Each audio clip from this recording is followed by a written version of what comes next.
Programang ito ay rated SPG. Striktong patnubay at gabay ng magulang ang kailangan. Maaaring may masiselang tema, lengguwahe, karahasan, sexual, horror o droga na hindi angkop sa mga bata.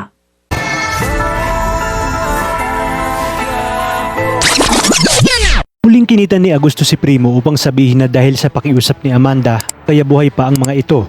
Dahil sinabi ni Amanda na tatapusin nito ang kanyang buhay, kung tutuluyan lang din ni Augusto si Amanda.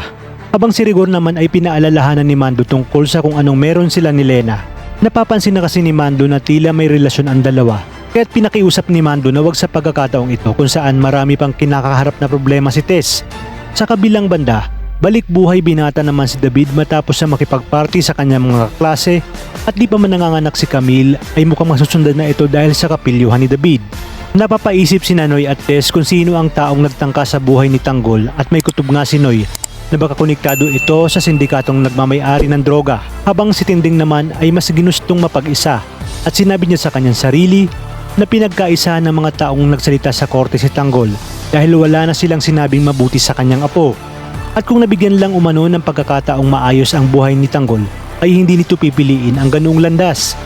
Sa kabilang banda, sinabi ni Ben kay Tanggol na naayos niya na ang dadaanan nila at mamaya umano kapag patay na ang ilaw at tulog na ang lahat ay tatakas sila.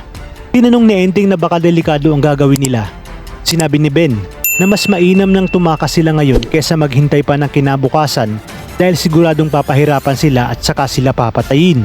Kung kaya't sumang-ayon na rin si Tanggol sa kagustuhan ni Ben. At ang mga dapat nating abangan ngayong Huwebes, sa pag-uwi ni Rigor ay muli nitong pag-iinitan si Santino at sasabihin na huwag nitong tularan si Tanggol na wala nang ginawang mabuti. Kaya dito hindi na napigilan ni Santino ang sumagot at sasabihin na napilitan lang ang kanyang kuya Tanggol dahil yun lang ang pwede nitong gawin. At sa pag-uwi nga ni David ay mag-aamok naman ito at makikipagsagutan sa kanyang nanay Tess. Sabay sabing sana'y matuluyan na nga itong si Tanggol. Sakto naman na paparating na si Rigor kung kaya't sumigaw ito na huwag sasaktan ni Tess si David. Maririnig ito ni Tinding at magkakaroon na naman ng gulo sa loob ng bahay.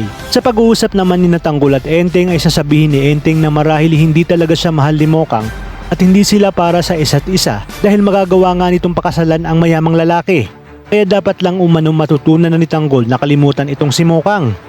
Sa inyong palagay, may magagawa pa kaya si Tanggol upang hindi matuloy ang kasal ni Mokang o sadyang tadhana na nga ang gumagawa ng paraan para mahadlangan ito? Kaya naman kapamilya, kapit lang dahil marami pa tayong dapat abangan dito lang sa pambansang teleserye ng Sambayanan, ang FPJ's Batang Quiapo.